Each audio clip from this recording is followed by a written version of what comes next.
We back in Brothers from Inglewood podcast. Once again, coming to you live and direct. It's great to be back in the studio with my co-host, Charley Mack.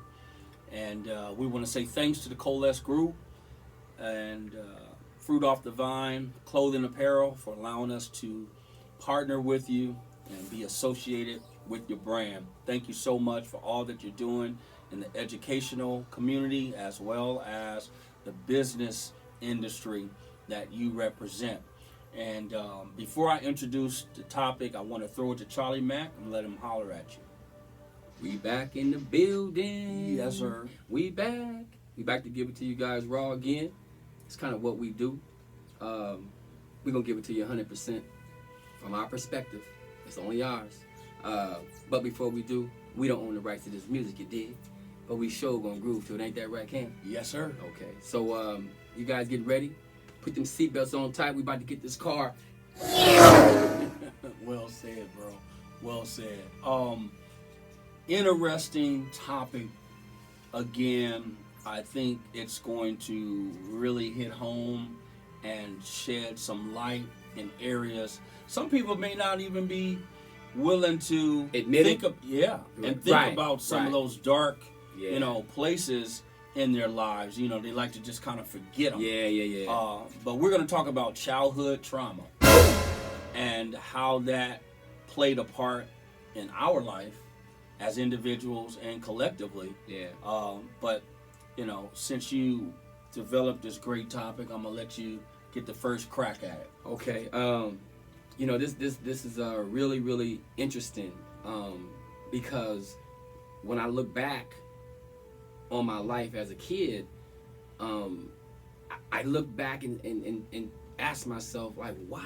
Why was I doing this? Why was I doing that? Mm-hmm. And a lot of these childhood traumas happen to us, and we don't know prior on why. Mm-hmm. You know, a lot of us develop, you know, having night terrors and things of that sort, which I was one of those kids. Okay. I don't think you did, but I did. I used to have really, really, really bad night terrors, and Mom can attest to that. Mm-hmm. And in particularly, I can remember this house that we lived in on 83rd between Central and Hooper. Mm-hmm. And this house was haunted, man. No, people talk about it, and people, you know, they see movies and stuff like that. But I'm serious, this house was haunted. Because we would dream. Well, let me retract that. I would have this nightmare and this crazy dream almost every single night, and it involved an old lady in our little den, and me trying to make it through that hallway and getting grabbed by her, and it involved in the living room. I would see, and you guys don't think I'm crazy, this is some real stuff, and I was probably about 5-6 years old, but I would see like I don't want to call them ghosts, but you would see people in the living room having a party. And they would be visions of people. They wouldn't be clear, but it would be visions of people, and it would be like a group of people over here drinking, and then a group of people over here having a party, and it was just really, really weird. And back in the late 60s and 70s, that's when it was a lot of house parties. And people got killed in these homes, and these spirits were left behind. You know, and that's what I can equate it to. I got you. You know, I got you. And it was so bad, and then I'm gonna give it back. I'm gonna give it to you, but it was so bad, and it was only in this particular house, and it eventually followed me over to over 107th too. I would have night terrors too, but it was so bad where, you know, at the time it was me, you, Poonie, and Pi was a baby, and Poonie had a room over with Uncle Kenny, or either. It was Uncle Kenny. It was Uncle Kenny? Yeah. He shared a room with them. So me and you, whoever had the nightmare first, would end up in Mama's bed. Right. And I can remember being a little kid, and I would make my way in there, and I'd be like, damn it, you was in the way. And we would all be in Mom's bed. You know, never kicked us out. You know, it would be like 4 of us in there. Right. But this house, and I don't think we ever told Mom about it. But man, this house was really haunted. Yeah. You can share your experience, and me and you have never share your experience about this house. But I do remember the nightmares. Okay. That were joint, because sometimes I would jump in your bed, and we would have these. Yeah. We would have nightmares together. I remember. Oh man, I forgot about that. I remember. You're right. So I do remember the nightmares, and I'm like, how are we having the same nightmare? And it was consistent. I know. It was all the time. It was like a movie that would start all over again every night. Yeah, and it was like, I dreaded going to bed. Me too. Because I always felt I was gonna have a nightmare. Oh, I knew I was gonna have one. When we got to 107th, it wasn't as bad for me. It was for me still. Not as bad though. Right. It wasn't as bad, but I remember Mom would say things like, "That's because you've been doing wrong," or But I don't know. It was just it was one of those traumatic moments in our life, and then I think about fast forwarding a little bit, I remember seeing violence. Yeah. Whether it was on the east side or even in Inglewood, or just coming through South Central, making our way through, the Hoovers and through, some of those neighborhoods where, it was notable gangs there, but you would see the sirens, the police, and so I just remember seeing gang fights and back then that you scrapped, wasn't a lot of shooting and killing, in the, late 70s, people, of course, people did lose their life, but it was more like dudes getting packed out, or, when you get some one-on-ones. Yeah. But I think my overall experience probably had a lot to do with, my anxiety. That was traumatic for me when you start to process, okay, we're living with a single mom. We didn't have a whole lot. We weren't destitute. But I think the idea of not having at certain times became traumatic for me. I mean, maybe that's not as, difficult for some people, but I think in my subconscious, that was my trauma, man. You know what I think? And this is only what I'm thinking, but you have to understand as kids and really babies, our mom always worked. She always had a job. But you have to understand something, Cameron. We were in the hands of probably 10 separate babysitters and people who would take care of us. That many? Yes. From all our uncles to all our aunts to Aunt Big. Think about it. And then other people that we probably didn't even know, because you gotta understand, we were. No, it wasn't no other. Well, no. When I say no, I don't mean strangers, but when I'm saying other family members that we probably can't remember. You don't remember a lot at 3-4 years old. Yeah, but Mom and Dad was together when we was that young. We were in the hands of many babysitters. Some people grow up with one or two. We had many. I don't remember that many. I do. I mean, I'm a little older than you. I just only remember, bro. I only remember our uncles, Uncle Curtis, Uncle Kenny, Uncle Junior. Okay. Who wasn't there as much. Keep counting. Aunt Linda. Okay. Keep Aunt counting. Charley. Okay. Aunt Big. Big Mom and Big Daddy. We had several, is what I'm saying. But I mean, Big Mama and Big Daddy, we were there. Yeah. We were in. But what I'm saying is, you have to understand, certain kids, they may grow up with one or two. We had several, so we don't know what we saw or what we experienced as babies. 3 years old, 4 years old, and you got to understand, when I was 3 or 4, you was much younger. Yeah. So a whole year is a lot.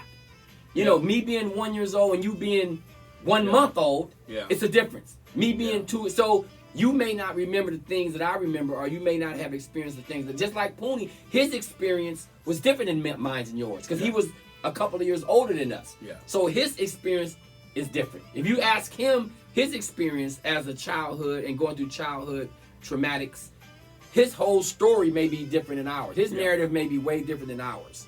Yeah. So all that I'm saying, I'm not saying that somebody did anything specific. That's not what I'm implicating. But what I'm saying is, you don't know what you have unconsciously saw and visually seen as a little kid while you're going through the things that you've gone through. We can only know the things that we remember. Yeah. That's all. Yeah, I think the things, I mean, those things that we were pre-exposed to, I don't remember it being a significant, impact in my life. I do recall having issues with anxiety, meaning I just had this, this temper. It went from 3 to 10 in like no time, and I said, well, how do I equate this? How did I get to this point of frustration and anger? And then I said to myself, okay, well, we were pre-exposed to mom yelling, Okay, perfect example. Perfect example. She would yell at you. Perfect example. How can you explain the pyromania, the killing of animals? At that age. But at that age, I'm talking about you. Okay. How can you explain it for you, the stuff that you went? See, like I said, your narrative is different than mine. Yeah. So how can, that came from somewhere. The pyromania, come on, dude. Well, it wasn't just one house you burned down. It was several. Well, yeah. I think. How do you explain that? Well, I think it was just the innocence of a child not really understanding the impact and demonstrative act. But that ain't normal. Killing animals, and burning down houses. But I mean, that's not normal behavior. Yeah, but you have to understand that comes from somewhere. Yeah, but there was no premeditation about it. No, right, but it comes from somewhere that you just, like I said, something that you may have seen or whatever that you brought subconsciously that. As a baby, like 3, 4 years old. Where's it? I didn't kill animals. No, I didn't burn down houses. Yeah, but I think from my recollection, I know that puppy that I killed was a mere. He said that puppy. Yeah, that puppy that I killed was a mere, just ignorance to you. You don't throw an animal up, but you don't. See, but you don't remember you killed more than one though. No, I killed a cat. I killed a cat, but no, it was a dog. It was a dog. Exactly. But I wasn't. Never killed a cat. Yeah, you did. I was trying to get the dog out from by the tree. So what I'm saying is, it was never premeditated to where I was like, okay, today I'm gonna kill something. Right. But what I'm saying is that like, kind of. It was like an accident. Yeah, but what I'm saying is that childhood trauma, it comes from somewhere. We all don't experience it. Everybody is a little different. But what I'm saying is, it came from somewhere. My nightmares and everything it came from somewhere. Something you may have seen, something you may have heard, something someone may have done. But the thing about it is, it came from somewhere, because that's not normal behavior. Yeah. Your kids don't. Come on. Well, I mean, have your kids? It's curiosity traumatic? Too. It's curious. Yeah, killing dogs. You talking about traumatic? That's traumatic though. The event afterwards is traumatic. So afterwards, that's the trauma of it. Like, wow, I killed an animal. So in other words, I always had remorse about it. I felt bad about it. I think that's the part where you got the major issues, when you can't distinguish right from wrong, or well, that's as we get older. Bad, yeah. I'm talking about as a kid. I mean, I felt bad that I killed the puppy. I felt bad that I, killed the dog, So I felt bad about that. I felt bad about, burning up the shed. Man. And, but what about the room? These were just bad accidents. I didn't say to myself, let me go. No, I'm not saying that it was know. premeditated, but what I'm saying is these are things that the average child don't do. I can't agree with that. Oh, so you saying all kids do that? No, I'm saying that out of all of it was 4 of us. You was the only one doing it. I didn't do it. Chris Pye didn't do it. Pony didn't do it. Well, I mean, maybe they never talked about it. Maybe, you know what I'm saying? Maybe they never really, spoke on what they killed. What they you know really what I'm saying? did. Because at the end of the day, you killed a lot of bugs. You killed a lot of everybody killed bugs. Well, but I'm that's just saying bug. That's still a lot. Oh, come on, man. That's still something. Man, people kill bugs. Now I killed one this morning. We talking about animals. But But what I'm saying is, it wasn't malicious intent. Well, it wasn't. It was a malicious act. Yeah. But it wasn't with malicious intent. It wasn't premeditated. It wasn't like you woke up and said, I'm going to go kill an animal today. Right. I didn't wake up, okay, I'm going to go burn down the she shed today. Right. It was just, was poor. But what I'm saying like is, Jeremy, he started with being curious, dude over there playing with fire. Right, but what I'm saying is that's not normal behavior. When people are playing with fire and they have a fascination with fire, it's curiosity, bro. It has a lot of curiosity too, but it's not normal. But it's not normal behavior. I never thought about let me burn down the she shed, let me burn down the bedroom. Well, you were kind of like the timid guy. You know, you didn't want to get into any kind of trouble. You stayed in your lane. You know what I'm saying? So but you're right. I mean, I think my curiosity was more courageous. Yeah, and the thing, and another thing too, like I said, the childhood trauma, like things that happened. You remember the time that you and Pony got hit by a car on Ascot? No, I got hit. Was it you? Yeah, he didn't get hit. But see that. See, again, I wasn't going for it. But see again, and Mom told us, do not go across that street. You did it anyway. And got exactly. I was just gonna say. See, I was being disobedient. Because even Pony told me, stay over here. I'll bring the candy back. Yeah. I'll bring the candy back. And I saw him dash across the street. And he made it. He made it. And then here I am following him. Not me. Got hit. Not me. Mom said stay home. I stayed at home. But you know, the aftermath of it did lead to traumatic, experiences, because now you're saying to yourself, like, man, I could have died. Or, and even in relationships, when mom and dad broke up for good and we wasn't seeing him, we didn't really know where he was. He wasn't being that guy, bro. That was traumatic for you. It was, but I didn't relish in it. I didn't linger in it. It only really surfaced for me when it was time for our teams to play. And it never surfaced for me. It surfaced for me, only in those times, but not in a longevity way. It's just for the moment. It's like when the dads is bringing their sons and make sure you tie your shoe up. Really? It was like man. It never it didn't hit me till a couple years ago in my 50s. Right. So it never hit me like that. Yeah, it was like a now honestly, I didn't have any bitterness, anxiety. I wasn't frustrated about it. I didn't have anything against them. I just remember those times when I was like, man, I wish Dad was here to watch us play. Or, I wish Dad, was dropping us off, or sitting in the meeting. Because Mom, she didn't know the rules or nothing like that. But those are things I think that really lead people to other, I'll say, lead them to go left.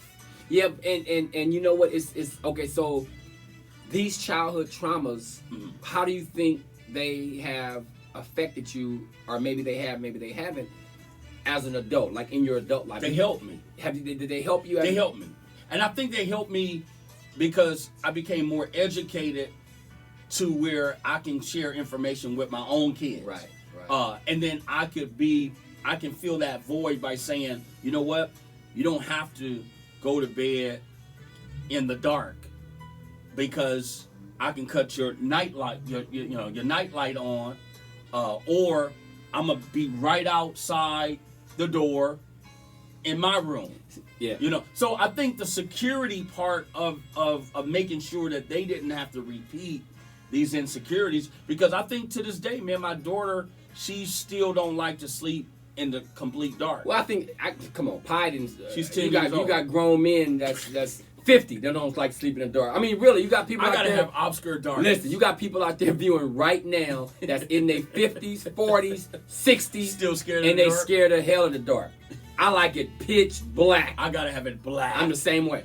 Black. Me too. Even if I take a nap in the Oh, no, me daytime, too. I'll put a cover over Oh, no, the window. I have iPads. No, really, I sleep with Do iPad you? to this day. Do you? I got an eye patch. You get the little, like you get the eye patches and you put them on. Yeah. I sleep with those.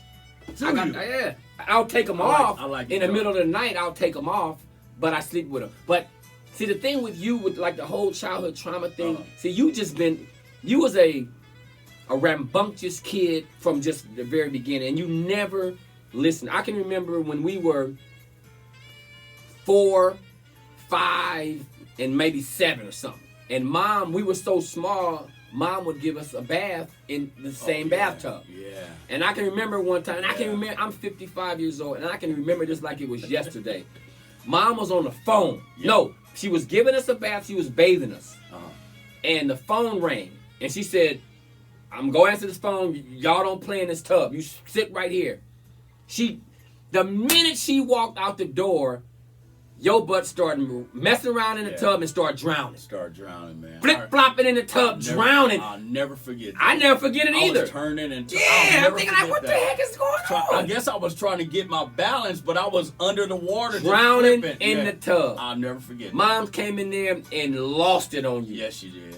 But you never listened. 83rd and Hooper. It was that haunted house. Yeah, it was. It was that haunted house, man. And you know what? And it's ironic that you mentioned this because remember that same house? I choked on the hot dog. Almost choked to death on a hot dog. In the kitchen? In the kitchen. I remember that. In the kitchen. I remember that. And Aunt Big was there too. I remember that. And I don't know who was. Mom hit me in the back. Yeah. She just like. I'll never forget that. I'm telling you, that house. And I was crying, and man, she wanted to whoop me, and Aunt Big was like, "No, the man is already scared to death." Yeah, I remember that. Remember that? Yeah. Shout out to Kevin Bevins. Wow. No. Shout out to Kevin Bevins' cousin. I remember being in. Was it Mark? Was it Mark? That knew the karate? No, it was the darker cousin. He was Diesel. That was Mark. Was it Mark? Diesel. That was Mark because he knew the arts. We in Kevin fresh afro. That was him. That was Mark. We in Kevin Bevins' backyard swimming in the pool. Yeah. And it was me, David, Suki. I was there. I don't remember. Was you being there? In the water. Yeah, I was there. Well, I was in the water. I was there. And I had David on my shoulders. And I'm probably about 11, 12 years old. We wasn't that old. Yeah. No, we was at Center Park. We was still kids. No, because Suki was my friend. Suki was there. Grew up with us. But Suki was 2 years older than us. Yeah, but we grew up together. Well, we was kids. Okay, I was 10. Yeah. And I got David on my back. We walking in the pool, and then the pool just sunk. And this dude is still on my shoulders. I'm underwater, he on my shoulders. I can't get up. I'm about to die. Next thing I know, I get pulled up. It's Kevin Bevins' cousin, Mark.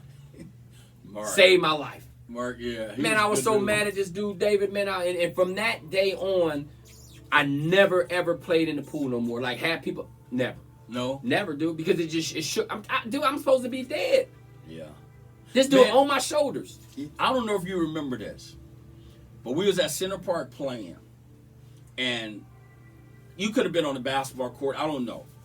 Hooney was somewhere in the park. Obviously, he was watching me because I was on the apparatus, climbing, and I'll never forget I missed one of the bars and fell on my neck. Oh, and knocked your Adam's apple, then you was choking. I remember that. And out of nowhere, Hooney came, and he must have saw my esophagus out of joint, and he hit me in the neck, and it popped back, dude. I remember that. I'll never forget that. Yeah, because you almost died, dude. Yeah, because you couldn't even.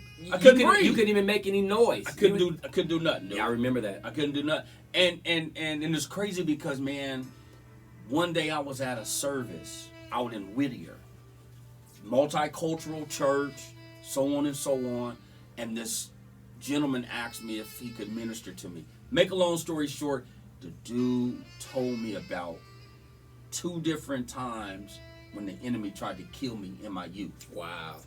And I mean, he got I think Anissa was there. Wow. But he got really detailed, and I knew. I said he's hearing from God. You because he wasn't there, wow. and he was a white man. Wow. So I know he wasn't there in the park. Yeah, he discerned that. Yeah. But you know what affected me more, man, with the childhood trauma through my whole life as a youth than anything else. What? And I'm 55 years old, and I think about this to this day.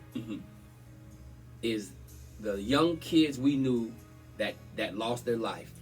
Oh yeah. Remember the little guy that hit by a car in the park? I'll never forget that. I think about that now. Yeah. Now Ken, I don't mind Ken Henson mentioning that. He mentions that to this day. I'm telling you that to this day. He know the dude's name. I can't remember. I can't remember his name, but he was a fair skinned dude. He was mixed. He had curly hair. He had the curly hair. Man, that shook me to the core. Man. And I'm gonna tell you another thing that shook me to the core as a child is when Jeannie got hit and got killed. Yeah. That shook me to the core. And when Hoopie got killed. I was a little older then, and it didn't affect me as much. Yeah. But those two incidents with Jeannie, and that little boy, man, I can't think of his name at Center Park, man. That broke my heart. Ken Henson. Yeah, Ken. That right there was the ultimate. That broke my heart, man. This little kid, and we were all the same age, and we was all at the same school, and I think that was my first experience in seeing someone my age, my size, to get killed. That childhood trauma, I'm fit, and I never not think about that. Wow. I never do. And even Stephanie, when I see Stephanie sometime, I always ask her about Pookie. I say, man, do you still think about Pookie? She say, all the time. Yeah. Stephanie Johnson. She say, all the time. Yeah. But, and you're right, I think that did affect me too. But I'm going to tell you the one that really affected me, and you may not remember this, but this one, I think it affected me more because it was when Don was with us. And we came back from a family event. And I never would forget this. We were listening to Commodores was big, and we was listening to either Zoom or Easy Like Sunday Morning. And we came home, and I don't know who told us, but Cedric's brother had killed himself. Ifa's boyfriend. On 104th. That he lived on 104th. That affected me. I was like, what? Yeah, because it was Cedric's big brother. And Cedric was never the same after that because it was only him and Cedric. Was never the same. It was Cedric and his older brother, and he was like 4 years older than us. He was never and the same. And he killed himself. I remember that. Found him in that apartment. Yeah. And was his name Clifton? It was Clifton. His name was Clifton. Yeah, I think your memory is a little better than mine. Yeah, it was his Clifton. name was Clifton. I remember him because he was, him and Eiffel would always be walking through the neighborhood. Exactly. And like you said, they were much older. Yeah. And I remember. But those are the incidents. Those few right there, and probably Danny. Yeah, that was. I'm telling you, those childhood traumas, man. It prepares us for adulthood, and we reflect back to our childhood, and we think about those things. But I think the little boy was the worst, man. Yeah. You know what really and this really shook me because I knew him from another facet of his personality and character. When Cedric Payne went to jail, dude, that bothered me because I know a lot of that, and I'm not justifying it. I'm not condoning anything, You're not violence. advocating. You're not advocating. No, and I just felt like this dude was pushed into that decision. Yeah. Because there were some things leading up to that. Yeah. And then for him to have to go away, and we were young, man, and I just kept thinking like, man, how's this dude gonna survive this? Yeah. Because it was such a serious. It was a heinous crime. It was a heinous crime. But when you look back on it, he kind of got a slap on the wrist. Well, because those sentences wasn't as well. He got sentenced. 12 years he got sentenced. Was life. He got sentenced as to life. But he got sentenced as a juvenile. Yeah, he didn't get sentenced as an adult. No, he didn't. Cedric didn't do a lot of time though. He did 6 years. That's a lot. Listen, I don't want to do a day. Yeah. He did. Yeah. So, but those were things, man, that really impacted me in my childhood because, let's face it, bro. We didn't always understand it. Yeah, we didn't understand a lot of the things that was taking place. Yeah, those are things that to this day, every once in a while, you reflect.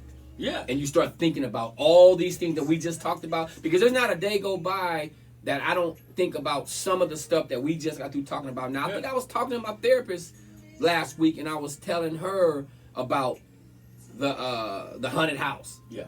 Yeah. And how that, you know, I mean, dude, that, I mean, we sound Uncle, crazy, but that house, I'm telling you. It was evil spirits in that house. I'm telling you, it was. Even when Uncle Kenny got murdered, man. Yeah, that was that. I was devastated, man, behind that. I was more devastated because I can remember Mom coming. I remember us coming home from school, and I don't know who the babysitter was, and said, well, you know, your uncle ain't big. Yeah. Something happened to your uncle. Your mom left. And I can remember she had on a green sweatsuit. She came back with blood on it. And I can remember her saying, I don't know if she remembers this now, but I can remember her saying that somebody said that Kenny was asking for his mother. He asked for Big Mama. Wow. She remembers it. So he didn't pass away right away? I don't think so. But I think if he did or if he didn't, I see somebody had said that's and he gave them the story, but he was asking for his mother. And I think all men and probably women, when something is traumatic happening to them, they always call on their mother. Yeah. Like George Floyd. Yeah, I was just his mother was dead. Right. But he was calling on his mother.